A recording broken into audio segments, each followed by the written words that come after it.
Hello, good afternoon. Welcome in to Studio A. I am Pastor Jack, and this is. Pastor Matt. Wait, am I hosting this time? I think so. I'm hosting this time. Hi, I'm Pastor Matt, and this is Pastor Jack. Welcome to Deleted Scenes. I'm hosting because this guy over here was the one who preached. Yeah. And so it didn't even occur to me. Welcome, those of you who are viewing us on Facebook. We also may have somebody, viewing us on the YouTubes because we're testing today, broadcasting on both simultaneously or simulcasting, as those who are in the know say. Woohoo. Yes, some synergy there. We're tech savvy here. Oh yeah, yeah. You know, one of the things I was just thinking of, technically Studio A is portable. Really? It's transportable because we moved basically everything from in here into the fellowship hall. That's true. For church on we Sunday. did. Yeah, we used all the same video equipment and lighting for the service on Sunday. So if you are watching on YouTube's right now, and there's that chat window to the side, you can chat with us in there. If you're watching on Facebook, you can chat with us as usual and go ahead and throw in any questions that you may have, because that's the point. Today we are talking about the sermon that we had that Jack delivered on Sunday, and this gives us a chance to ask questions, follow up, get information, learn more. Put Jack on the spot. So that's what we're doing today. And I have a few questions. I realize that coming up with questions can be harder than one thinks. So I have a newfound respect for that. Just because you left so many questions answered, it was hard to find. Yeah. Questions. I did talk about a lot on Sunday. No, that's not. I don't mean to say that. I just mean there weren't a lot of holes in what you were talking about. So, but I hope there's not holes. Yeah. You want to give a holy message? No. All right. Sorry. Let's get into the questions. Feel free to throw your questions in the comments so that we can see them and pass them along to Jack. All right. So, first question. There was a funny moment in the sermon when you said, sometimes I'm a Jairus and sometimes I'm an unnamed woman. Yeah. So actually I put on my notes at the bottom, quote, and you said don't take that out of context. So on my notes I wrote, quote, sometimes I'm an unnamed woman, end quote, Jack Holby, February 21st. But that I just bring that up because we have Jairus's name, but we don't have the unnamed woman's name because I don't think she was called the unnamed woman. Probably wasn't. That's not a very good name. So why is that the case that we don't have her name but we do have his name? Well, as far as I can tell, most likely what it is that Jairus is, talking about eyewitnesses. Jairus is kind of the person who is reporting this story. And so it's important to get down Jairus's name, where maybe Jairus doesn't even really know what the woman's name is or doesn't remember what her name is. And maybe she's since passed on when he's telling Luke about this story or whoever he's telling about this story and reporting it. And so he just doesn't really remember her name, or maybe that her name just isn't necessarily the vital piece of information that people need to know in that storyline to get the main point of that story. And so really Jairus is kind of the one who's sharing this story with those who are recording these things, and so he's kind of the eyewitness.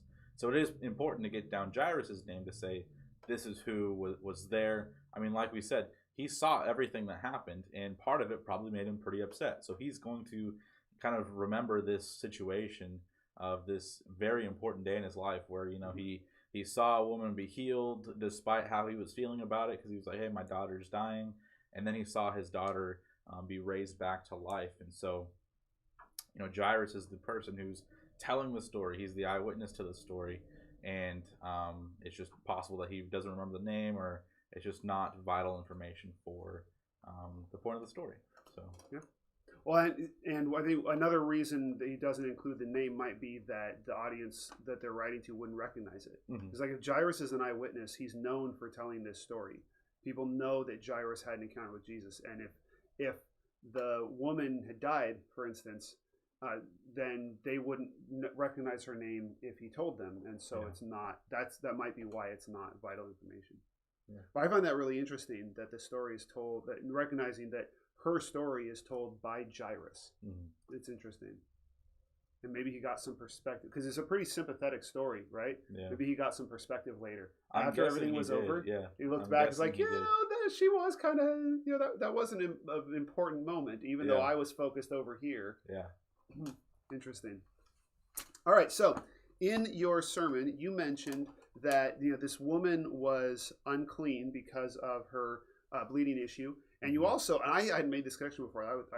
This is interesting that he had gone across the lake to the Gentile side of the lake, done all these unclean, like been around all this unclean stuff, and then he came back and he's around this woman who's unclean, and he just seems to not care about the cleanliness rules.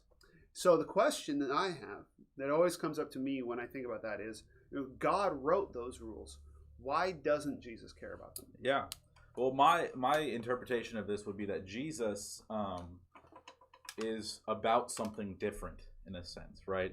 Jesus kind of institutes the new law to say to speak, right? But Jesus is just about spreading his message in a way that he knows will be most effective, and with people that, like with Gentiles, right?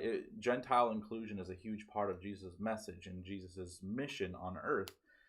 Gentiles they're not gonna care about Jewish cleanliness laws, right? Because they're Gentiles. That's not something they need to worry about. And we see in that demon possession story where Jesus goes over, they have pigs because they keep pigs and they eat pigs because they don't observe these same laws. And so it's kind of this way of Jesus saying we're making this transition from what has been before to where it's going to be in the future, where this isn't necessarily this isn't important. This isn't part of what is going on, because there's a lot of laws within the Jewish belief system that are about society, having a structured society. Very much so, those cleanliness laws were a part of that, because as a structured society, you don't want people getting sick and then passing on those sicknesses to other people, and then all of a sudden your society is going downhill and there's nobody within it because everyone's sick and has died, right? Mm-hmm. And so part of that was, well, let's protect people by writing these laws into where cleanliness is an important thing. And that's not to say that Jesus didn't care about being clean. Jesus very much so cared about being clean. It just, these specific laws to hinder people in a lot of different ways weren't a part of Jesus's ministry. His ministry was, we're including everybody. I love everybody. I want to save everybody. And so he kind of wanted to break down those barriers and make kind of an example of those barriers being broken down. And the interesting part, I think, with the woman is that Jesus isn't really at fault, I guess, for that interaction, of being touched, right? Because she was the one that reached out to him, right? And part of her fear was that, oh, this guy's gonna be mad because I touched him and I'm unclean, right? So that was her fear. And when Jesus puts that fear to rest, that's kind of a impactful moment for me in seeing that. And maybe with the woman and then with the girl, Jesus is like, well, I've already been around a demon-possessed man, so I'm just not gonna really consider, I'm gonna hold this girl's hand that's dead and just not care about those things. But I think really what it boils down to is Jesus is just about something different at this time, and is saying we're about inclusion, and Gentiles don't observe these laws, and so these laws need to be broken down, and he kind of goes about that. So yeah, that's what I would say to that. Yeah. I also find it interesting in looking at that story. He's also kind of disproving the logic of cleanliness rules, because when God gives the cleanliness rules in the Old Testament, they're meant to send a message. Mm-hmm. But the Jews, I think, started taking them in a different way, thinking they were fundamentally like, this is how the world operates. So it's not just if I touch that person, I'm symbolically unclean. I'm actually morally unclean. Mm-hmm. And it's interesting to me that Jesus disproves that, because the opposite happens. Because normally, like if my hands are dirty and your hands are clean and we shake hands, both of our hands are dirty now, mm-hmm. right? But when Jesus touches people, it's the opposite. Like he actually he transfers cleanliness onto the other person. Mm-hmm. So like the woman touches him and she becomes clean. I just think that's interesting that he's not just telling them we need to move past these laws, but he's showing them that because he's here, the laws don't work that way anymore. Yeah. It'd be like if somebody could drop a pencil and it went up or something. That'd be cool. Yeah. That would be cool. Nope. Well, not this time. All right. Remember, you can throw in any questions that you may have, whether you are on YouTube's or Facebook. On the YouTubes. Yes. Why do you... Okay, so here's a weird thing to me about this story. It's just, the story doesn't quite fit in my categories for how people get healed. It almost seems kind of magical. Like just touching his robe makes her healed. And you talked about how this, seeing it from God's perspective, which I think is a really good way to look at it. And that could explain that one moment. But there are other places in the New Testament where this thing happens. Like at one point, I think it's Paul, he as he walks by, people, his shadow gets cast on them and they are healed. In John, there's a pool that people can get into and they're healed. And so I guess since that doesn't fit in my categories of the rules of how healing is supposed to work, I just wanted to get your thoughts on why do you think God heals people in this way? Yeah. Well, one of the things that I have been kind of thinking about with this idea of God healing people in unique ways, one of the things, if you recall, when I was preaching, I talked about how this woman might have had this idea in her mind of these mystical healer men that would like make their way around different places and would, heal people and things like that. And it was quite possible that she thought, well, Jesus might be another one of these mystical healer men if I touch his robe, which was kind of a way people would be healed in different ideologies. She might have very much thought that. And one of the things that I find interesting with God is, he is obviously God, and he's very different than what these mystical healer men would have been doing. And so I kind of come to the conclusion of, well, if God wants to heal people and wants to make it known that he is the one healing people and that he is the one that deserves praise and honor and glory, he's going to do it differently than what everybody else is doing. Because if he does it the same way, if Jesus does it the same way, then he's lumped in together with this group of people where, then people just say, well, he's just a mystical healer man. It's pretty awesome, but it's nothing like uniquely special, where we know that Jesus and God, they are something very special and very different than the world. And so that's kind of the conclusion I come to, where, God is God and he can choose to do whatever he wants, however he wants to do it. And I believe that he's going to want to do it in a way that says, yeah, that's God. That's the only way I can explain that. It's God working this miracle. And I'm praising him and honoring him for that because it's amazing. It's different and it's wild and it's completely different than what we're used to. In terms of sealing mystical healer men, and they probably just do a lot of shock and awe in terms of how they do things. I imagine like magicians when they throw the smoke down, or like the things that make smoke and then they disappear, right? Just illusions maybe of healings, but Jesus is very real in terms of healing people. So that's a really good point. Because I remember reading somewhere that Jesus never quite heals anybody the same way twice. Like sometimes he'll spit in dirt and make mud and put it on your eyes, and sometimes he'll say you're healed. And like he says to the centurion, he does, like Jairus, he actually wants to go to the girl, but the centurion, he says no, he's already healed. I don't need to go. And like there's no formula for how you heal people or how you cast out demons. The only common thing is Jesus. Like that's the only common denominator. The only thing you can kind of blame it on is it's because Jesus is there, which is interesting. Which for a lot of mystical healers and even Jewish leaders, there is a formula. They have a very structured thing that they follow. So yeah, it's Jesus, and that's really the only explanation that you can give a lot of the times. Of like there's not really any logical conclusion as to why or how it happens. It's Jesus. And, Interesting. All right. So one of the things you and I talked about while you were writing the sermon is there's that moment when Jesus talks to this woman and Jairus is ready to go, right? Like they're on the way and they stop and Jairus is probably pulling his hair out. Yeah. And the interesting thing is he doesn't stop to heal the woman. She's already healed. Like if anything, like that was the best way she could have gotten healed for Jairus, is she just touched him when he went by.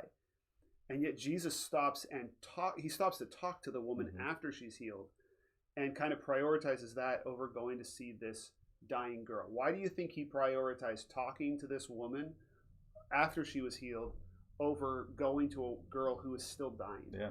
I think it's because Jesus knew what he could do and knew that he would end up healing the girl, and that if the guy, I guess at this point while he's talking with the woman, it's still like known that she is currently dying, and then the guy comes afterwards and says, Jairus, your daughter is dead. But one of the things I think that is going on here is Jesus knows in a way that in this moment the unnamed woman is almost more important than the dying girl, because he knows that he can raise the dying girl from the dead.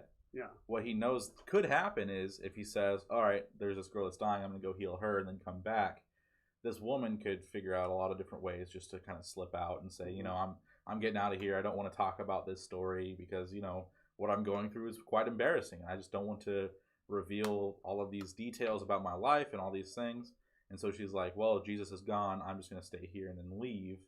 I don't need to follow him or anything or like that. Get away from the crowd. Or get away from the crowd, right? Yeah. So she could have taken off. And so in this moment, I think Jesus is just, he just realizes like, hey, this is more important because this either happens now or never, in a sense, whereas I can heal someone from the dead, raise someone from the dead. I've done it a couple times, right? Yeah. And so that's kind of where those things take priority, which for us, realizing that death is more so a just kind of for sure thing that happens, it's like, well, the priority is obviously going to be the girl that's dying, because once she's gone, she's gone. Where for Jesus, it's like, well, no, that's not how things work for me. So think maybe that's just an example of how Jesus's priorities are a little bit different than our priorities in life in different ways sometimes. So I think we've talked about that before, even where Jesus' priorities are very different than ours sometimes. And so yeah.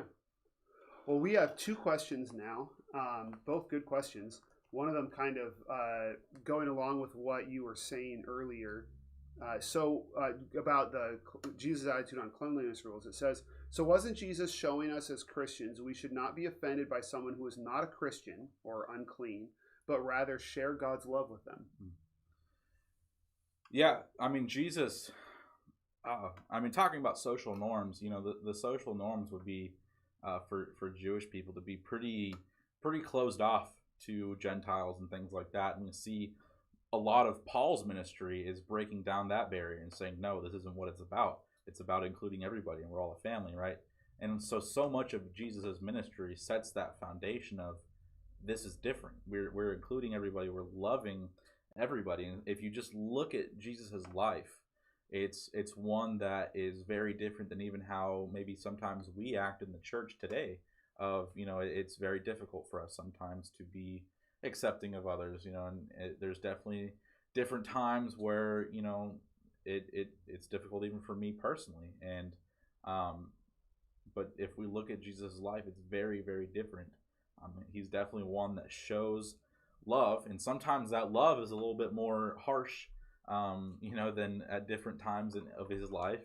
I always make the joke that flipping tables sometimes is necessary for ministry, because Jesus did it. But I think that's a moment of tough love that Jesus is showing. But Jesus is like the perfect example of us, not being offended by people and being welcoming to people and just loving them, because that's what we're ultimately called to do. It's this old tradition of trying to figure out how do we balance truth and love and evangelism and all these things, and it's a very difficult thing to balance, and looking to Jesus as the example of that is very vital for the church to do in terms of loving others. And so it's inclusion is a very important part. Truth is a very important part, and there's definitely these balances that need to be had between both of them. But people are people, and people are broken, and pointing at someone else's sin as bigger than our own is not a good thing to do, right? We're just two people trying to find our way in life and in the church, and so that's a very important thing to do. So, yeah, absolutely. Now, the other question I've been trying to verify, because I'm looking in Luke. So here's a question that Heather asked. Why do you think Jesus told the unnamed woman to go tell people what has happened? Wasn't he typically not interested in his own fame? Now, I double checked in this passage. I don't actually see that he does tell her to go tell people. I don't know if he does in Matthew or Mark.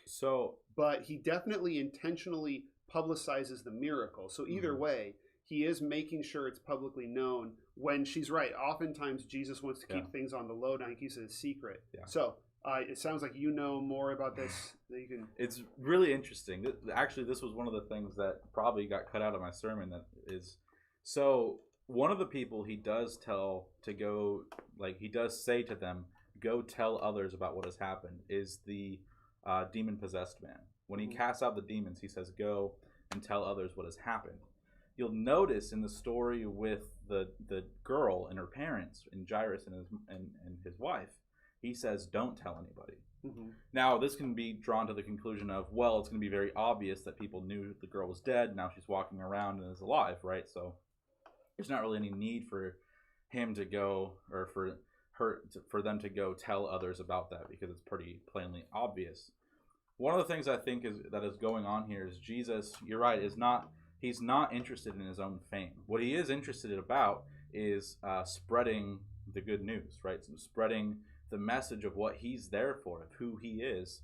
And so with this demon-possessed man being in a Gentile land, it's very important for people to hear about who Jesus is. So he says, I cast out your demons, go tell others about this, because I am the Messiah and all this stuff. And it's not because he just wants people to know him because he's like, yes, I'm great. He's saying, I want them to know for their own sake. Whereas all of these people have now witnessed what Jesus did in Capernaum with the unnamed woman, with the dying girl. There's not really a need for Jesus to say, go tell everybody, because everybody already knows. And that message is going to spread like wildfire because there's a whole crowd around them already. And like I said in the sermon, in the very next chapter, Herod makes an official inquiry into who Jesus is and all this stuff. So it obviously spreads like crazy. And so one of the things I think with Jesus in this moment is also saying, hey, I just don't want this to spread too much, because I don't want, that to happen with Herod, which it ended up happening anyway. So, but it's just really interesting, those two different dynamics in two different areas. So that's a really good question. But well, I wonder if it has to do with like Jesus is very intentional about when he's going to go to Jerusalem and be crucified and rise from the dead. So he seems to try and control things to make that not happen too early. Like he'll say, my hour hasn't come, that kind of thing. But like you mentioned, the demon-possessed guy is a Gentile in a Gentile area where it's like it's not going to take on this. There's going to be no movement to set up a Jewish king up in the Gentile territory. So he doesn't have to worry about controlling the message there the same way. That's interesting. But he definitely is very public about healing this woman from a very private illness. He definitely is. And, part of that might just be, for her sake, and he knew what would happen with her. But, that's just a very interesting story altogether. So I think you kind of already touched on how you're going to answer this a little bit. But when Jesus comes to the girl and she's dead, he says, no, she's only sleeping. And the whole point is he raises a girl from the dead. He doesn't wake her up from sleeping. So why? Somebody asked me this in the small group that we had yesterday, or we talked about this. Why does he say she's sleeping? Well, that's one of those things where it's like I'm not going to know the answer for sure. I have some ideas as to what might be going on. First and foremost, Jesus might just be kind of, being a bit silly and kind of playing a joke on people where they think she's dead, and he's like, oh no, she's just asleep, or whatever that might be. But what I think is going on here, and I read this in one of the commentaries I was reading as well, was that he's kind of trying to bring down the publicity a little bit, and maybe in a way, to say, no, she's just sleeping, and so maybe he woke her up from a coma, and so then that wouldn't be as big of a miracle, and it wouldn't call for different things. People very obviously still thought she was dead, and that Jesus raised her to life, and so that's kind of my conclusion on that story of Jesus saying, I don't want this to be as public as it will be if I say, yeah, she's dead and I raised her from the dead. So, that is interesting. Yeah. Especially tying it in, because one of the things I've been learning, we talked about it a little bit last week, and then it'll come up as we get closer to Easter, that there seems to be some dynamics where the Gospels kind of reveal things that people weren't aware of before because they couldn't be aware of them before Jesus had been crucified and rose. So I never thought about that maybe he's saying, no, she's only sleeping, because he only takes certain people in the room. Mm-hmm. And nobody else would have really known for sure that she had died and come back to life. But then after the resurrection and after the movement is going, Jairus is telling people, no, she was really dead. Yeah. And now she's alive. And then maybe that's why it's important that he's the eyewitness, because there would have been other eyewitnesses who say, oh yeah, no, Jesus said she was sleeping. He just woke her up from a coma. Mm-hmm. Interesting. I hadn't thought about it that way. Intriguing. All right. Now, Jesus in this story, as well as several other stories, and this is going to happen it's not going to be healing, but it's going to be forgiveness in the next story, or next sermon. But in this story, he responds to he connects the fact that he's healing them with faith. Mm-hmm. Like the woman has faith, and then like you mentioned, I love the way you put it. It's Jesus kind of sounds like a Christmas movie when he says, "If you believe, she'll live." Yeah. Which just grinds my gears a little bit. I mean, not when Jesus, Jesus saying something that when other people say it grinds my gears. Why do you think it is that God chooses to respond to faith mm-hmm. with healing, or later with forgiveness? Like, why is it that he picked faith to be something that matters so much? Yeah, I mean, this is one of those topics, faith in general is one of those topics that's just so vast that, we could do several years of classes on this whole idea of faith and how it fits into, how we're saved and all these different things. But I think in this specific story, God responds to these people's faith in a way that is going to foster the most probably response from those that are around them, right? In terms of, this woman, how she showed her faith and how Jairus showed his faith, people are going to kind of recognize, like, oh yeah, these people believed that this was going to happen, and then they were proved right. And then all of a sudden, these people that saw this go and tell their family, friends, and all these other people that they know.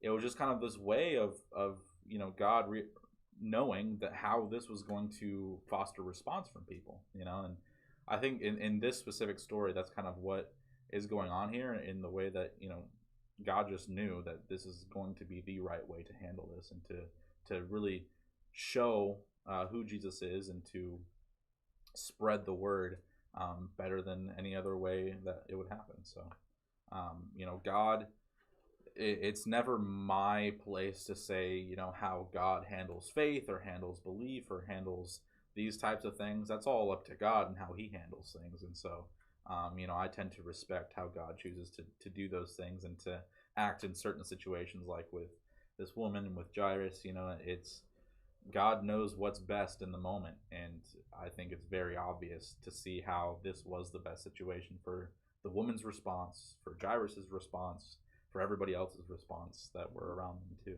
So, okay, cool. Well, that actually answers because my last two questions were kind of linked, and that answer covered both of them. Sure. So we're going to move on to my last question for Jack.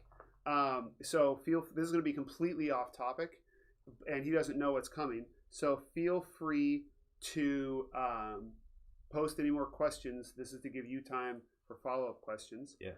And here's my question for you. I am suddenly very interested in this year. Okay?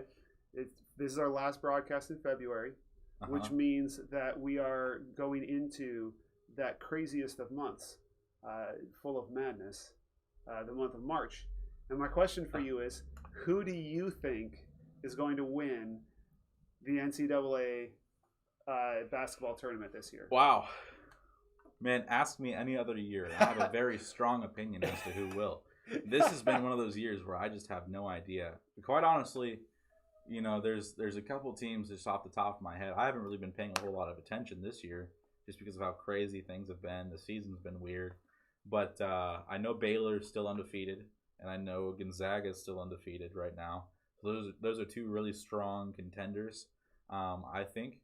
And so, I mean, yeah, Spokane for you, Yes. and then Casey, Baylor. So, Yeah, I grew up in Spokane. Casey went to Baylor, and then number 5 is Illinois. Yeah, Illinois which is good this year too. Casey's family's team, Yeah. which I own a bunch of Illini gear too. So it's weird, like because like none of the normal teams are up there. Like it's I mean Duke and North Carolina. I'm a huge North Carolina fan. They're doing terrible this year. Duke's doing terrible. Thankfully, I hate Duke. That's that North Carolina Duke rivalry. It's like a famed thing if you want to look it up. But here's the thing about this year that I've noticed though. I get updates on my phone from Apple saying, "Hey, upset watch," and constantly I'm getting updates about upsets that are happening in top 5, top 10 teams. So here's what I think will happen. I think either Gonzaga or Baylor will win the national championship unless one of those teams that has been upset before and has upset other teams goes on this crazy massive run through the tournament, which isn't unheard of. I could give you this whole story about NC State one time going on this crazy run where no one thought they would. If you're interested in that, watch the 30 for 30 called Survive and Advance. It's amazing. I love it. Jim Valvano is a wonderful guy that you should learn about. Anyway, it's possible, and I think that will either happen or Baylor or Gonzaga are going to win it. And I'm a little bit partial to Gonzaga because you're a good person. Well, maybe that. Also, I mean, I've been there before. I did this team camp there once with my JV team at Springfield. Also, they have a kid from Oregon on their team now. He's pretty good, Ben Gregg. He played at Clackamas the past couple of years, and he's pretty good. So, always rooting for those Oregon kids, and that'd be pretty cool to see him be part of that team that wins the national championship. And also a connection to Mark Few. My dad loves to tell, he doesn't really love to tell people this, but I ask him about it every once in a while. He broke Mark Few's nose in high school. And so Mark Few is the head coach of Gonzaga, and they played against each other because Mark Few went to Crestwell and my dad went to Marist, and they played against each other. And my dad broke his nose in high school. So there's awesome. Also that connection. So it'd be kind of cool to, you can see the scar sometimes on TV. Yeah, it's kind of funny. So anyway, that's cool. So yeah, that's cool. So takeaway: Gonzaga's definitely gonna win. No. We'll see. We'll see how it goes. It'll be the first time. Yeah. National champion. So, yeah. It's broken my heart so many times. I just stopped caring. Yeah. There was one year where I was really rooting against them to win the national championship because North Carolina was playing against them, and North Carolina won. So that was a good year. Of course they did.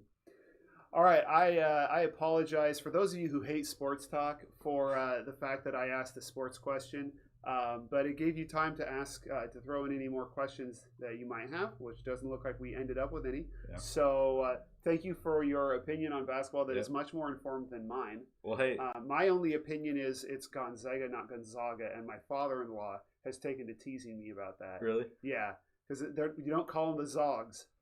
That's a thing. It's kind of like how it's Moscow, not Moscow in Idaho, and it's Pierre, South Dakota, not Pierre. Okay.